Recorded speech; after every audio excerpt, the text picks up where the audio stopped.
Okay, hello, welcome back. So we're going to talk about where we last left off.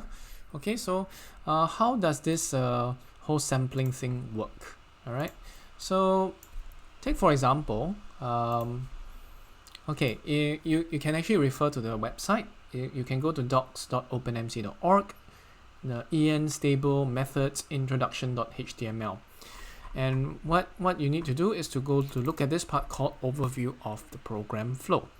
Okay, and they will have a few steps for initialization, and then after that you will have this part where you can have this transport simulation, and then you'll say the life of the single particle will proceed as follows. And it has this part saying that a particle's properties are initialized from a source site previously sampled. Okay, so I mean, it's we are actually simulating a fission process, right? So how does OpenMC sort of do that? Okay, so let me do this. Okay, so you have a sphere here, like what we are talking about just now. So you have your first point maybe somewhere in the center of the sphere. I don't know where, but it will send a few particles out, and depending on what the particle does with the metal inside or the material, it can either scatter, it can cause fission, it can get absorbed. So if your first particle starts in the center, your next and then it gets absorbed here, for example, for maybe to cause a fission, then where is your next particle going to start? Then your next particle is going to start somewhere here, right? Your next particle is going to be initialized from this point, and the direction and everything is going to be randomized. Okay, so and then you do that, and you'll keep bouncing around until you end up at the next point. Okay, so and then you keep continuing this process over a batch of 10,000 particles. Now, after many samples, you would actually find that basically almost every site, okay, almost every site in the sphere or the material, it has been tested with a good number of particles after many tries, right? After many tries, you have a good statistical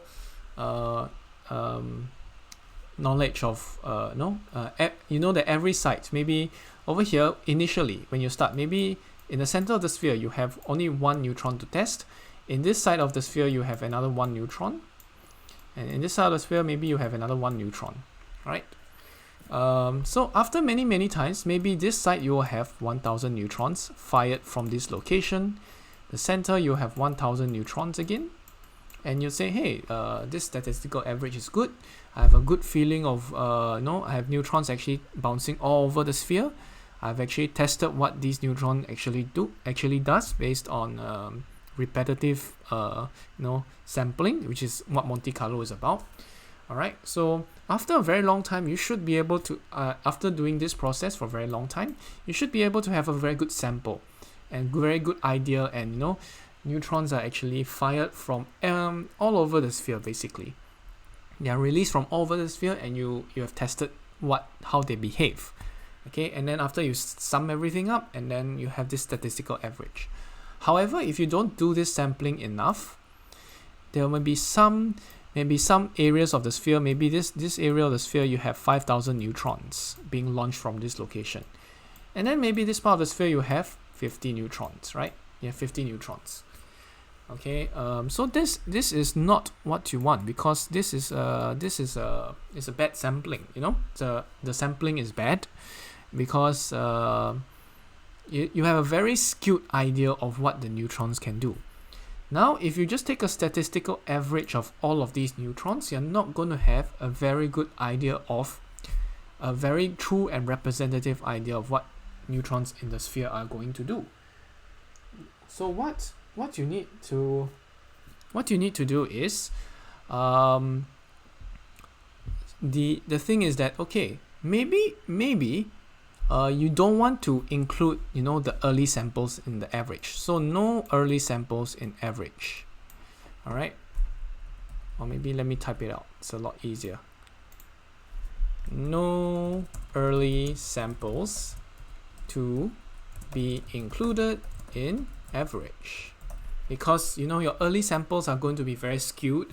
They're going to have neutrons unequally distributed within your material, and you cannot include, you're gonna get a good K effective value, multiplication factor value using this method. So what do you need to do? Okay, you want to reject the earlier samples. Okay, so remember I was talking about batches earlier. You want to have 200 batches of 10,000 neutrons, right? So do you want to make sure that the early samples are not included in your average? Ideally, yes. So what do? You have this settings.inactive, all right? So what does this tell you? Okay, your the number given here is 10. So what this means is that when you start your simulation, the first 10 batches of 10,000 neutrons, for example, all those will not be included in the statistical data. All right, all those will not be included in the statistical data. Okay, so so you don't have this skewing effect. So after 10 batches of 10,000 neutrons, you will expect that, okay, more or less, you will have neutrons going all over the sphere. Okay, you have neutrons actually being launched from all over the sphere. Okay,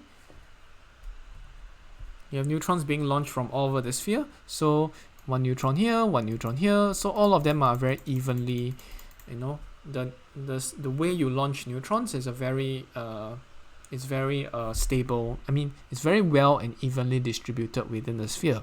So whatever statistics you are trying to get from these neutrons to calculate your K effective, you know that roughly, yeah, I've done a good job of avoiding this sample skewing effect in my early simulations, and thus I'm good to go. So this is what basically your settings file is about. Okay, the most basic settings file will include these things. Okay, how many particles per batch, how many batches of particles you want to average over, and then how many batches do you want to ignore. Okay, so you can do 10, you can do 20, but there's a ballpark figure. All right, so after that you just export this all to your XML, and next thing you do is to run your simulation. So you do your OpenMC.run, and that will actually run your simulation. And this last part of this code here is just to help to port the K effective into like a Python variable. So this one I will not go through too much of it because that's not the focus of this video. Okay, all right. So what do I want to do? Okay, I want to actually go to try out this file. Okay, so this is what the Jezebel sphere is, but I don't want to do that. I don't want to run files here because it's very messy. So what I'll do instead is actually change directory to my working folder. Okay, and I'll go to OpenMC cases. Okay, I will have this file called practice tutorial. Okay, so this is where I will just dump all these practice tutorial files, and maybe I might upload, but maybe not. Okay, so let me go to Bare Spheres, and then you'll see the Jezebel sphere here. This is exactly the same script. Okay, now actually, notice that I have materials, geometry, settings, blah blah blah. All of these files are already part of the OpenMC, part of running this OpenMC script. So let me just remove all of that. So to remove all my XML files, I just remove -rf star.xml. Then I'll remove star.h5 as well, because I don't want these h5 files over here. All right. So now you'll just be having this. You just have this clean, Jezebel.py. Now to run it, very simple. Just type Python if you have Python installed, which you should have inside OpenMC.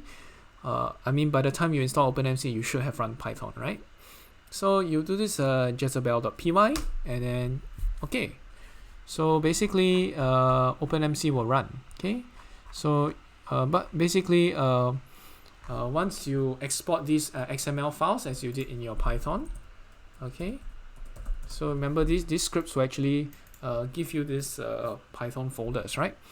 Okay, so it's going to run very quickly. It's a very fast what do you call that, fast simulation. Okay, so yeah, so after 200 batches you'll be done. Okay, so note that here is, like I was saying before, you don't actually use this first 10 samples in your average from sample 1 to 11. You will not take this as an average, so that's why this thing over here is blank. But when you get, okay, so you only have 200 batches. Okay, so I think I made a mistake there. When you specify your batches here, you're talking about the total number including the inactive. So it's not after 10 batches you run another 200. No, that's not how it works. You only run 200 in total, you ignore the first 10. Then you take the remaining 190 as your average. Anyway, so this is how it works. Then it'll give you some timing statistics, blah blah blah.